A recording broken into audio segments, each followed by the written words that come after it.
Oh,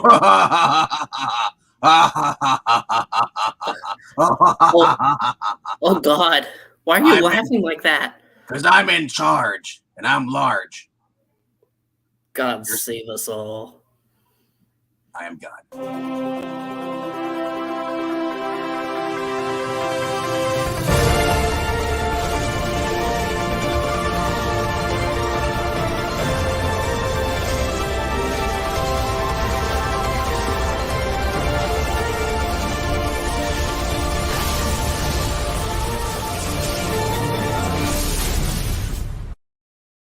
Hello, everybody.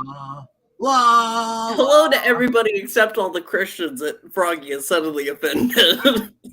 I am your God. Bow down. No, you're not. No, you're not. Hey, you're on the Hello, floor. everybody. I know this is weird. Yes, I am on the phone. That's how I'm contacting. I know. No one has That's even how I'm. mentioned my voice. That's right. That's right. Well, you see, I am in an undisclosed location, With your but mother. I wanted to be. Yeah. No, not with my mother. No, though she is a beautiful woman. You know what, you son of a bitch? It better not be my mother. No, I don't want to get warts.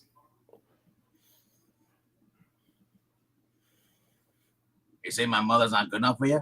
You son of a... Anyway, hello everybody. We're here to talk about The Flash, Season 8, Episode 12? Yes, 12. 1 second. Oh, Froggy is doing something now. We are going to watch in amazement. Oh, yeah, that's a good line right there. I am... Yeah, dude. Palpatine is in witness protection. Yes. Well, Actually, okay. he's not. He's live on assignment. He is our Lois Lane tonight. He's been doing some undercover work for me. That's right. Say hello to Wes. That's right. You know, here I've been looking at the reports. A lot of death. That's right. Death Storm has been causing a lot of trouble, and that ties into this episode tonight because that's essentially what happens. Death Storm attacks Central City all over. Just death here, death there, death everywhere. You get killed. You get killed. Everyone gets killed. Yay! He's not under the bridge, but he might be under another bridge since he's traveling. That's right. That's right. You know, my job is very, it's very packable. I can take it from place to place. More about your job one of these days. We'll have an interview about that. I don't think we can do that legally, but it's the thought that counts. We can call them hot dogs. How does that sound? Oh, okay. Well, I deal with how many hot dogs a day? No. On to the Flash. Would you say that you are a hot dog consumer? I would say I annually attend a sausage fest. Now, anyway, getting to the episode, let's talk about... I attend one of those fests. No, you don't. Now, anyway, getting back to the episode. Insider information. Dang it. Yeah, no, we got to focus, Froggy. Focus. I don't have a Ford. I don't need to focus on anything. You see, this episode, it's very... Maybe for the 100 subscribers special. Maybe. Anyway, talking about this, you know how we were worried about Iris? No, we weren't. But you know how we were supposed to be worried about Iris? Well, no, you don't have to worry. She comes back. Like a plague. Oh, that's not nice. Yeah, but this episode, as I get watching it, I was giving him a play-by-play because he's watching it too as well. But and I gotta say, this was your generic formula. Someone gets attacked, they rescue and stop him. Then the villain goes, and they don't know where he is, so they have to come up with some way to track the villain again for the umpteenth time. You know, so and they get and then they have to once they find the villain, they confront the villain. And then Barry loses. Yep. But then he gets a pep talk, and there's like 3 or 4 pep talks throughout this episode. It's kind of ridiculous. You know what this is? You know what this episode is? It is a parody of itself. what the Flash is. Oh, here's a pep talk. You can do it. Run, Barry, run. And then he's able to finally accomplish something. It's a parody of itself, and it's kind of unfortunate. Yeah, so let's go through it. Caitlin is attacked by, at the end of the last episode, she's attacked by Deathstorm, reveals what it is. Yep. And then Frost and Flash come in at the last minute and save her. Deathstorm runs away. So they're like, oh crap, he wants Caitlin. Like, she's kind of shaking. She's like, oh, it's my fault. Bodies start getting picked off one another. He's just feeding on all this grief, killing everybody, includes an old man with flowers waiting for a bus at God knows like what time of night. I mean, he was the only one there. He's gonna be waiting for a long time. Well, not anymore. He's dead. That's a special bus. It's in my line of work. We can't talk about it though. Short bus. Yeah. So then we see the Flash is at Central CDPD. He's talking to Kramer and then Joe. And then Kramer's like, how are we supposed to deal with this? You know, we have 8 bodies, and then they're getting all these calls reporting that people are being abducted.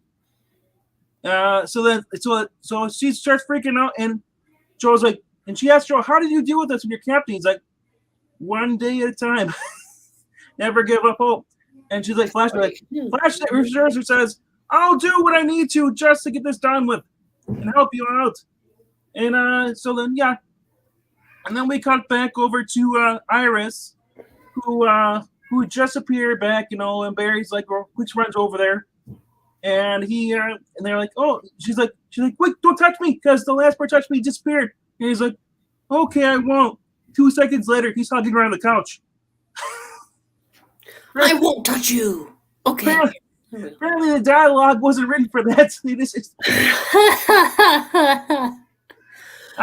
So they talk, and then Barry has to run back because, you know, he has more people are being attacked. And they need to find a way to track down Deathstorm. So they realize, wait, we can use Cecile. She's a guinea pig. We'll use her. Hook her up to Star Labs satellites.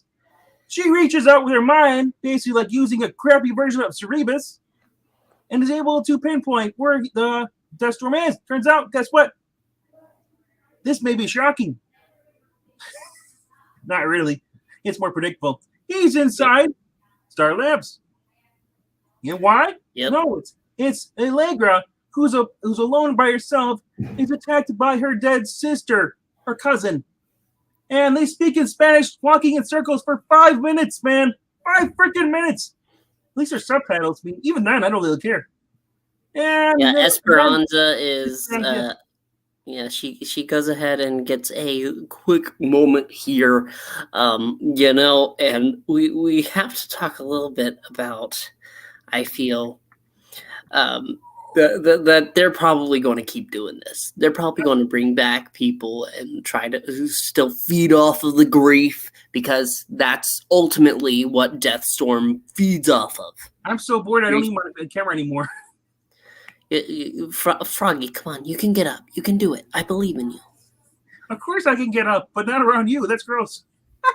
Ooh, that's unnecessary. Anyway, hopping off of that subject. Can we just skip to the good part? Well, the good part is it ending. But skip to yes. Yeah, let's go ahead and do that. Because so I want to point out that so everything's going on. They find out where he is, and then Iris is basically she starts. Dion shows up. He's like, "Sorry, took me a while to find you because you know, but I'm affected by the time virus as well." So and then he's like, "You know what?" Iris is like, "Why don't you do that thing you did last time? You take a little green energy ball, put it inside me as a locator thing." He's like, "Okay," and then all of a sudden he starts, "Wait, something's wrong." Oh God, no! He just poofs like the mom. Green particles everywhere. Bye, Dion. Dion is dead. He's not dead. He's going to come back. But I was actually referencing the ultimate part of this, because even though Caitlin feels bad and Frost wants to talk her out of it, like we said, more pep talks, there's a problem here because Deathstorm wants Caitlin. And so ultimately he kidnaps her. Yes, this Takes is where her. we get the cool CG chase stream. And they start playing Metallica Ride the Lightning.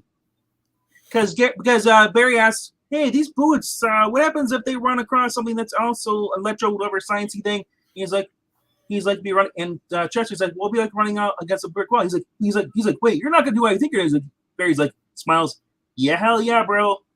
He starts throwing his lightning, and he starts running on his lightning, chasing Firestorm through the air until he gets yeeted into a garbage. Yeah, somehow he survives after he falls from 50,000 feet in the air above the city. So then Barry's like, oh crap, I lost him. And then we see Firestorm lands at this little festival of families and kids and Deathstorm. Sorry, Firestorm, Deathstorm. At this point, they're the same thing right now. It's both Ronnie Raymond, but it's not Ronnie Raymond. And he kills a bunch of people. And then he's like, why would he do this? He's like, because I don't want to hurt you. I don't want to hurt you, Kalen. I want you to be my bride. He's gonna. Yes, So he puts his hands on her. He's gonna transform her. Barry shows up late. We see Caitlin kneeling down, and Barry's like, "Oh my God, what? You okay?" He's like, "He tried to transform me, but he said I'm not ready. He let me go." Back at Star Labs, they talk about and they look at her cells. They're rapidly changing. She said she's aging, but not the way she's supposed to be aging. And so we see cut back to the Chester, Allegra, and Barry talking to each other. I'm like, we need to find a way how to do this. He's like, but hold on, Chester. I figured something out. I know where he's from. He's from the singularity, but of a hole in space. He's from a whole different dimension. He's an alien. Why don't they say he's from the multiverse? Because it's cooler to say, oh, look, he's an alien. But the multiverse is supposed to be dead. Though there's one little thing, and we had Iris and Sue bunch talking. We don't care about that. What we care about is late at night. It's a creepy kind of scene as we see Iris is being watched. What's happening, though? Shaking camera. And then we see Eddie. Eddie Thawne is there with a creepy He's like, smile. hello, Iris. And then he smiles, creepy, like Jim Carrey creepy. And that is the end. Ultimately, this episode isn't great. Frost volunteered that she's gonna, since they need a weapon to go against him, she volunteered herself to be the weapon against Deathstorm. And Chester says that, you know what? That's possible. We both use cold fusion, and we all for the comics that that her Caitlin Snow, or I guess Caitlin Snow, it basically gives Killer Frost was the enemy of Firestorm, and they both cancel each other's powers out. Yeah, so maybe we'll get to see some resolution. I think this episode is really suffering from, this episode and the show right now is suffering from going on too long. They need shorter seasons. I didn't like Batwoman's. Yep. Yes, we're going to end it here in just a minute. I'm just going to say, I think that Batwoman season 3 was only 12, 16 episodes. We need that for The Flash too. Honestly, it's getting kind of ridiculous at this point. Yes, it is. It feels kind of filler, but things do happen in it. But we're going to have to wait and see. We want to thank you so much for joining us. I understand it's really weird for me to be in the bubble, but we hope that we'll see you for the next review here in 2 minutes. So we'll see you over there. We also want to remind you to like, comment, and subscribe. And that's about it, right, Froggy? Yep. Okay. Thank you, everybody, so much for joining us. We'll see you next time. Bye. Bye.